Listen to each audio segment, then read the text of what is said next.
Welcome to part one of this four-part series called the Nourished Thyroid series. What your doctor didn't tell you about your thyroid. I have been meaning to do this series for a while. I have a lot to say when it comes to thyroid health and your metabolism and really how it affects essentially every system of the body, which we're going to get into in this four-part series. And we are going to also give you a ton of helpful resources so that you can take what you're learning and actually know what to do with it. So, throughout this series, I'll be sharing a different resource each day. Today, you're going to get the metabolism and thyroid biofeedback tracker, and stay tuned for other free resources as you're watching this series. So, with all of that said, let's get into part one. I don't want to waste any time because I have a lot that I want to cover.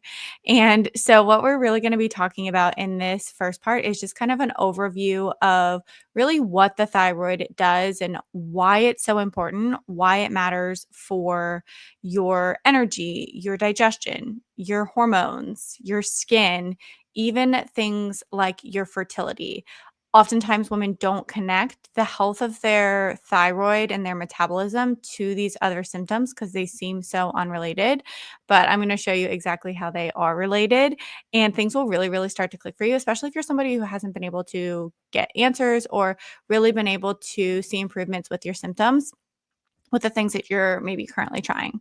So, we're going to talk about, again, why it is so important and also why your symptoms are actually a clue of a deeper imbalance. Something I will really drive home throughout the series is that your thyroid in and of itself really isn't the issue. It's actually still just a symptom. It's like your check engine light. And then we're also going to touch on why TSH alone is not actually enough to assess your thyroid. A lot of women will come to me saying, I had my thyroid labs done and all they had was TSH. So we're going to go deeper into labs specifically in the fourth part of this series, and I'm going to give you a really helpful lab cheat sheet. So make sure you stay all the way to the end for that. But in this first part, I'm going to touch on just why we need to go beyond looking at TSH when it comes to really truly assessing your thyroid health. So, with all of that said, let's get into what we're going to be covering today. And just so you know, if you're in the right place, I want to do a good job of extending this type of information to women who maybe haven't even been diagnosed. Thyroid health might not even be on their radar. And the reason that I'm so passionate about this is because it was part of my story dealing with chronic digestive issues, bloating, constipation, irregular cycles, very symptomatic PMS, mood swings, and fatigue that I could not explain. I was told it was adrenal fatigue, and no one ever looked at how everything was connected. And I just got that TSH marker again. We didn't look at just everything else that I'll talk about in this series. And for a lot of my clients, that's the case as well. They'll come to me with issues around low energy and anxiety and period problems, fertility challenges, skin issues, psoriasis, eczema, all of these things that there are multiple root causes at play, but we always have to look and rule in or out if your thyroid and your metabolism is contributing to these symptoms. So, this is for you if you're somebody who is tired no matter how much sleep you get, your digestion is off and nothing seems to help. You're always bloated and constipated no matter what you eat or don't eat. You're gaining weight and you can't seem to lose it even when you eat super healthy and you're counting your calories and you're working out every day. And you're dealing with other seemingly unrelated symptoms like mood swings, brain fog, hair thinning, difficulty getting pregnant, short or light cycles, spotting, PCOS. There's a ton of overlap between PCOS diagnosis and hypothyroidism, and it often goes overlooked. And you're also just told that everything looks fine and it looks normal. Or maybe you have been diagnosed with hypothyroidism and you've only been offered medication, but it's not helping you to feel any better. So, if you can relate to any of those, then you're in the right place. A little bit of a preview of what we're going to be covering in this series. So, in part one, we're going to talk about kind of an overview, why your thyroid matters, everything that it actually influences. Part two, I'm going to talk about some of the common mistakes that even our most health conscious clients make whenever it comes to supporting your thyroid. Part 3, we're going to go over the actual nutrition framework for thyroid support. And I'm really excited for this because we're getting into the nitty gritty around macronutrients, blood sugar balance, meal timing, minerals, which is one of my favorite topics, and specific vitamins that you need for healthy thyroid function. And then lastly, we'll be going over lab considerations that go beyond just TSH. So, whether you've been diagnosed with some sort of thyroid issue or you suspect that your thyroid is off, my goal is to help you get clarity, stop guessing, and actually start making changes that move the needle so that you can feel like yourself again. And if at any point in time throughout this series you're thinking, okay, I actually need help figuring this out for me and I want help piecing it all together, then I'll be sharing more about exactly how we can support you and how we can work together. And I'll also be offering, like I mentioned before, some free resources throughout this series to help you actually take action.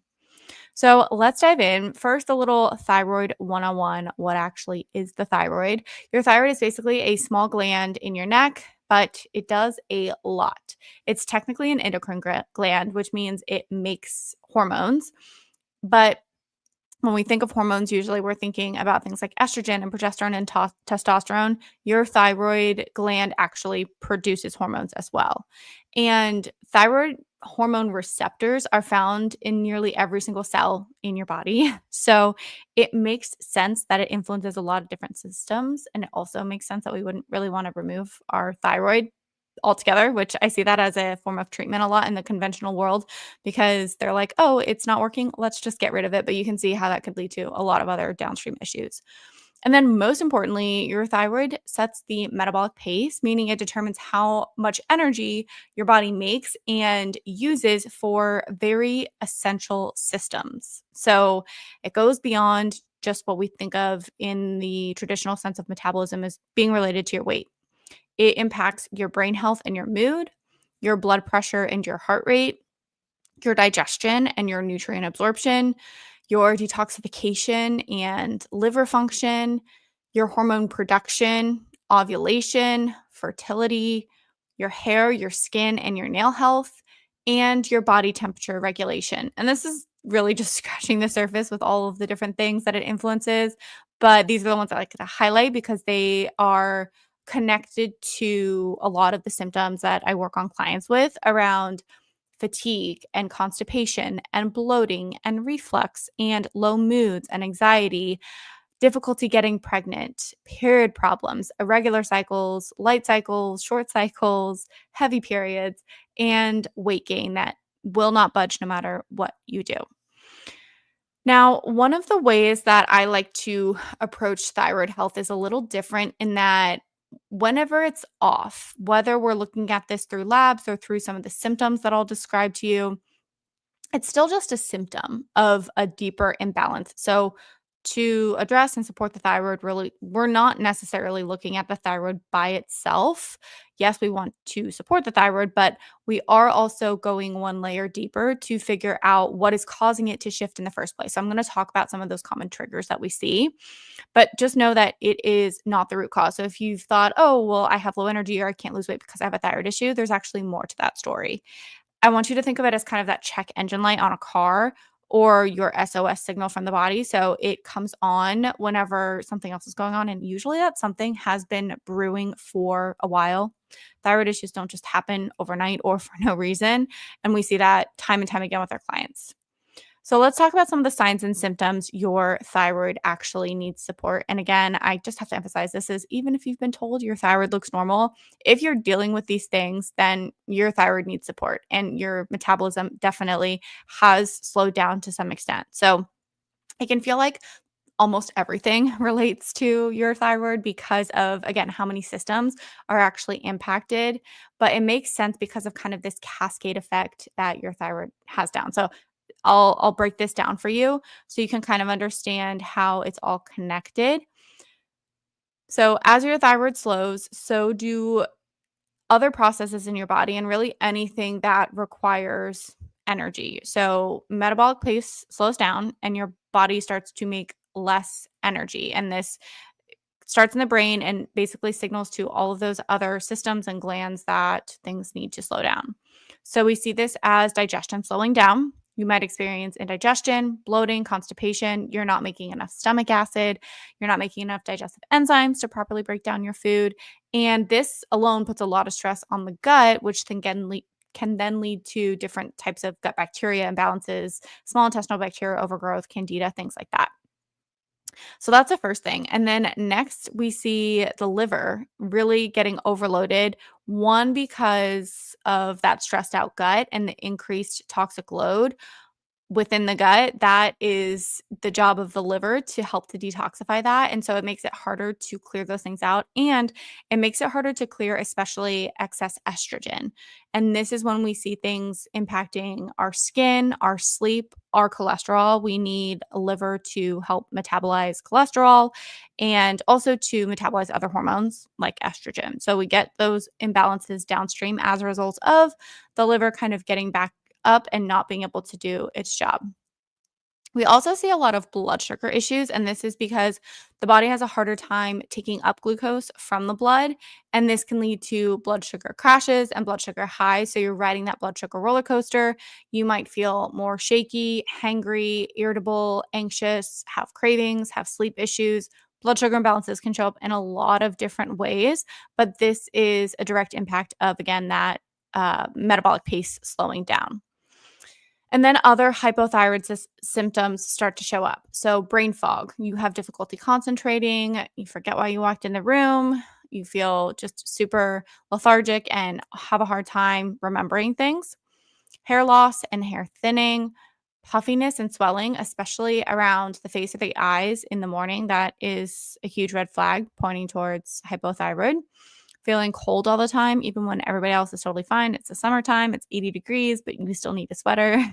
You have mood swings and also low stress tolerance. So you have a harder time handling stress. You might feel anxious or more sensitive or easily overwhelmed. Weight struggles. So again, it feels like no matter what you do, how much you exercise, how much food you restrict, nothing changes. And then, of course, fatigue. Your body is going to feel tired as it's trying to conserve more energy. You're going to feel tired all the time and sluggish. And maybe even at night, you feel wired but tired. But then during the day, again, your body is trying to conserve that energy. So, really, everything is slowing down. So, these are kind of the ones that I actually just all went through: fatigue, constipation, cold sensitivity, hair thinning, mood swings, low stress tolerance, weight gain, irregular periods, fertility challenges, puffiness, especially in the face or eyes, and high cholesterol. High cholesterol is a symptom, it is not the problem. Again, your body needs thyroid hormones to break down and metabolize cholesterol. So when I see high cholesterol, I'm usually like, okay, that's a symptom of sluggish liver, of sluggish metabolism, sluggish thyroid. And then usually there's another component in there with bile production that we won't get into. But that is all I'll say about thyroid or about cholesterol. So, why do your labs look normal even though you're showing all these hypothyroid symptoms? You're like, yeah, a lot of those things sound like me, but I've been told that my thyroid labs look normal. And this is assuming you've had them assessed.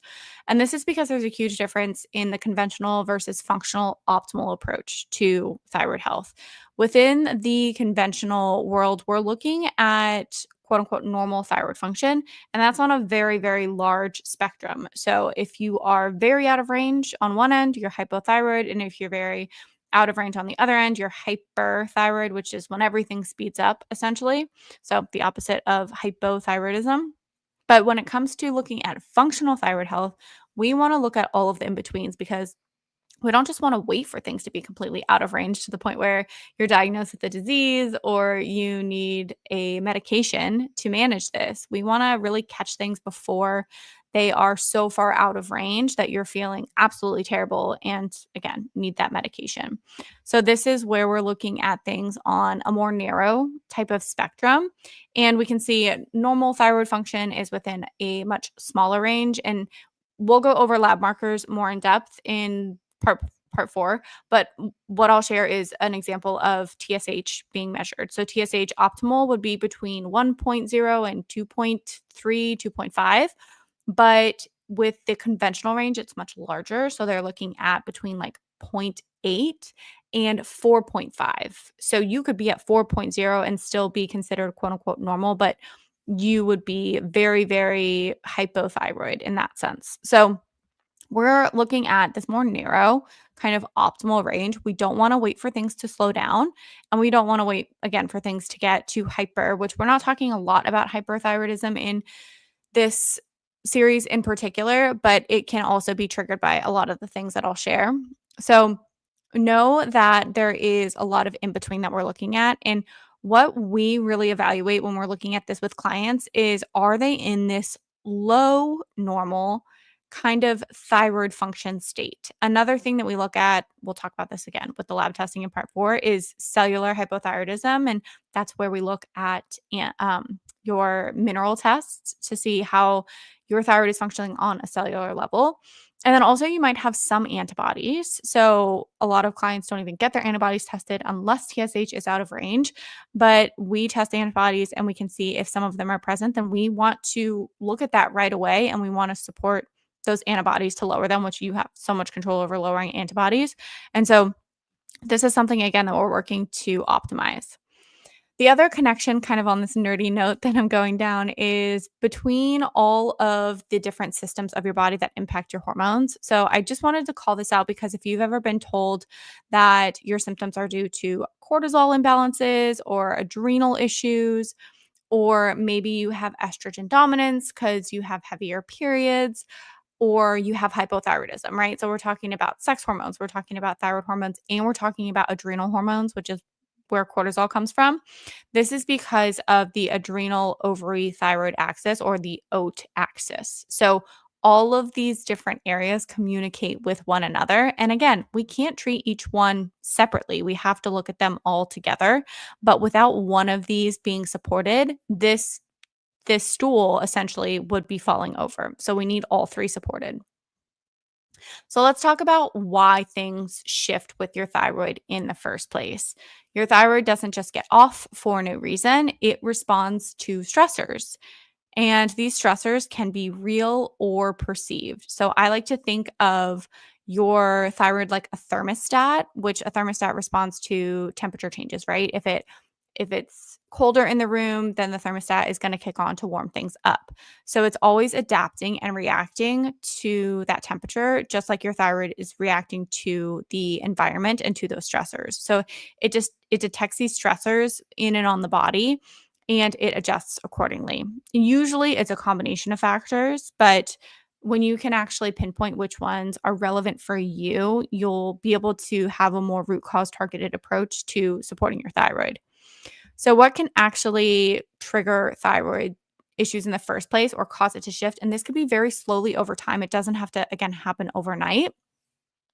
But a big one we see, especially with more health conscious women, is undereating. This could be undereating protein, it could be undereating carbs specifically, it could be unintentionally not eating enough. You don't realize that you actually need 2,500 calories in a day and you're only eating 1,800. Or it could be purposely cutting calories. You're dieting, you're restricting, you're trying to live off of 1,500 calories a day. Over exercising without proper recovery. So, this isn't saying that exercise is bad at all. It's just saying when you're exercising and burning the candles at both ends, you're not sleeping well, you're not eating well, or you're not eating enough, and you're not giving yourself that proper recovery time, then this is a huge stress on the body.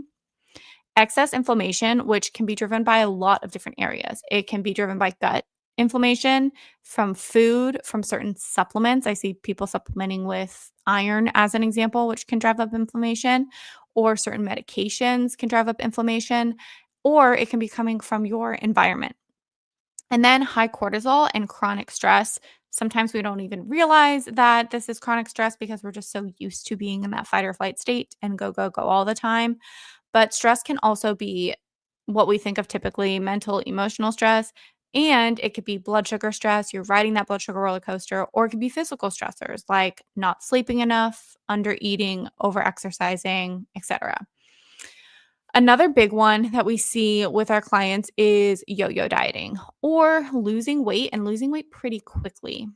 Usually, this comes at the expense of your metabolism. So, when you lose weight, your metabolism actually slows down.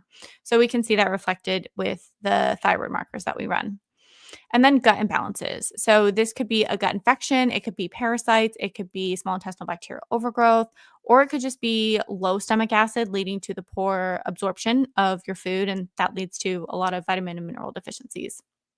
And then lastly is other hormone imbalances. And this is a big one that I see often because somebody will come to me either when they're coming off of hormonal birth control or they've been on hormonal birth control and they don't feel great, or they're postpartum and or they've had maybe they're like 2 or 3 years postpartum and they still don't feel like themselves, or they're perimenopause, so they're transitioning and they're in their late 30s, early 40s.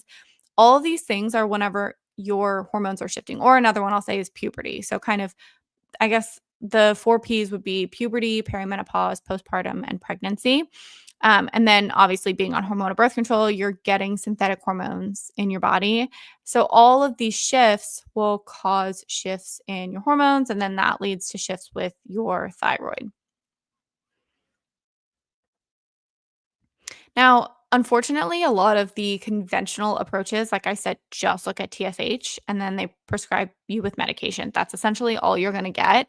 Or maybe you do some Googling and you see, oh, maybe I should remove gluten or take selenium. But all of these things still do not address these underlying triggers. And if you've ever been told that you're fine, like your labs look okay, and you're still dealing with every symptom in the book, then know that, again, there is more to this puzzle. Again, part 4, I'll talk more about the TSH kind of picture, and I'll give you a lab cheat sheet that looks at those optimal ranges, but I just wanna give you kinda like a sneak preview that we have a lot of control over this and your symptoms and your thyroid health by addressing the root causes with a lot of the things that you can't go over in a 15-minute doctor's appointment, to be completely honest. So, things like nutrition and lifestyle and strategic, not random supplementation. Strategic meaning we look at your labs and we can figure out what gaps actually need filled in. So, I want to give you some kind of to dos and things to think about a little bit more around first how to assess. I say what gets measured gets managed. So, let's assess the actual health of your thyroid and metabolism with symptoms. So, looking at your appetite, your sleep, your digestion, your energy, your periods, your moods, the health of your hair, your skin, your nails, your immune function, and your temperature regulation. All of these things are what I call metabolic markers or biofeedback. So, one of the resources I'm going to share with you is the Thyroid and Metabolism Biofeedback Tracker. And this will help you to keep tabs on all of these things that are actually connected to the health of your thyroid. Second to that, and I'm actually going to look at this one here, the basal body temperature or BBT. You can assess the health of your metabolism and your thyroid at home without any labs right away if this is something you want to do. But your body temperature first thing in the morning before you get out of bed, I'll get into it in just a second of what we're looking for specifically, but this is a really good indicator of how well your metabolism is functioning. And then we look at labs, of course. Part 4, we'll go over more in depth, but a complete thyroid panel, not just TSH. We're looking at free T4, free T3, reverse T3, and antibodies as well. And then also other hidden stressors that I mentioned previously. So things around what's causing inflammation, blood sugar markers, excess iron, which can cause inflammation, low minerals, specific vitamin imbalances, things like that. So we want to look at full picture everything that influences your thyroid, not just those thyroid markers. And then lastly is nutrition and lifestyle audit. So looking at both your past and your present. Again, we want to figure out what got you here today. It's not just something that happens overnight. All of this influences the current status of your thyroid function. So, your temperature, again, is a great way to assess the health of your thyroid. And one way we can look at this is by taking your BBT, basal body temperature, first thing in the morning. And this basically just measures your temperature to the 100th of a degree. So, what we can tell if you have chronically low body temperatures, so below 97.5, this is an indicator of a sluggish thyroid or a slower metabolism in your body isn't creating heat and it's not creating energy. If you have erratic temperatures, so it's all over the place each morning, it's something different, that's a sign that your body is under stress. And then also, if you are in your menstruating years, something you'll notice or you should notice is a shift in body temperature from 97.5 up to 98.6 in that second half of your cycle. And that's what confirms ovulation and adequate progesterone production, which is really important for healthy periods and regular cycles and fertility. So, how can you track your BBT? Very basic thermometer that you can get on Amazon for like $10 works super well. Just put it under your tongue first thing in the morning before getting out of bed or drinking water. Ideally, you're doing it at the same time every day. And then just track it. So in the tracker that I'll share with you, there's a place to do it, but you can also do this in a lot of the cycle tracking apps have a chart that you can use for BBT. Kindara is one of my favorites, or Read Your Body is another great one. You can also look at patterns with something like the Aura Ring. However, I do recommend still using the oral thermometer so you know exactly what your body temperature is. Natural Cycles is another one I'll mention as a fertility tracker or a period tracker that does sync up with Aura. So that way you can read your actual temperature. But still, for accuracy, I would do a basal body thermometer orally for at least 3 months, especially if you're trying to track your cycle and trying to conceive. So that's an aside, but basically you're taking it first thing in the morning. And then if you want to, you can also take it later on in the day between 1 and 4 p.m. because it should increase. If it's not increasing, that's a sign that your body is really just trying to conserve energy and everything is slowed down. So it should increase one after meals, and two, it should be at its peak between 1 and 4 p.m. So what we're looking for here, we want optimal waking temps above 97.5. And then between 1 and 4 p.m., it should be at 98.6. And then again, during the second half of your cycle, that optimal waking temp would be 98.6. All right. So to kind of wrap things up, I want to give you a little bit of a preview of everything else we'll be covering and just give you a little bit of kind of like motivation or empowerment that you have a lot of control over your thyroid. If you're dealing with any of these symptoms and you're like, what do I do? How do I fix it? We're going to look at approaching this with nutrition, lifestyle, and strategic supplements, addressing your root cause drivers and figuring out what those are exactly, looking beyond TSH by getting a full thyroid panel and also all of those other markers that I mentioned. We'll talk more about HTMA testing, which is hair tissue mineral analysis. And then also understanding that you need to support your body as a whole. So it's not just the thyroid that we're supporting. You'll completely understand what I mean in the next part of this series, but we don't just want to look at the thyroid. We're going to look at gut health, minerals, blood sugar balance, stressors, all of those things. And whenever you can put the pieces together, things feel so much easier and also more enjoyable, and it just starts to make sense. Everything starts to click into place. So in part 2, I'm going to talk about the biggest thyroid mistakes and what to avoid. And the reason I want to talk about this is because it opens the opportunity to talk about what to do instead. Because you can try doing all of these other things or taking these supplements, but if you're making some of these mistakes that I'll get into, then you still will probably feel stuck, which we don't want. And like I said, the resource that I'm going to share with you for this first part is the metabolism and biofeedback tracker. And this is really, the thyroid and metabolism biofeedback tracker. I kind of use thyroid and metabolism interchangeably, if you can't tell, because your thyroid is setting that metabolic pace. But this daily tracker is basically going to help you to tune in better with your body signals, things like your energy, your appetite, your digestion, your mood, your cycles, your temperature, all of those things that I mentioned that are connected to your thyroid health. And it'll also have the organization for you to track those key biofeedback markers. And then you can reflect on how well your metabolism is doing. And that's one of the best ways to tell if what you're doing from a nutrition and lifestyle perspective is actually working, is looking at those biofeedback markers. And then also you can just kind of start to identify patterns that can point to if your body's under stress, if your thyroid is under stress, if you're dealing with other types of hormone imbalances and things like that.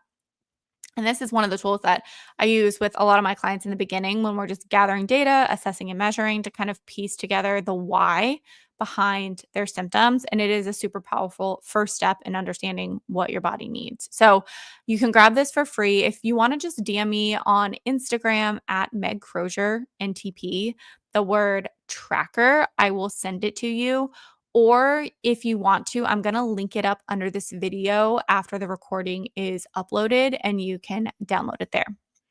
So next up in part 2, we're going to talk about the biggest thyroid mistakes, like I said, that a lot of women are doing and unknowingly making things worse. And then that way you'll know what not to do. And then in part 3, we're going to talk about the nutrition framework and exactly what to be focusing on instead. So I will see you in the next part of this series.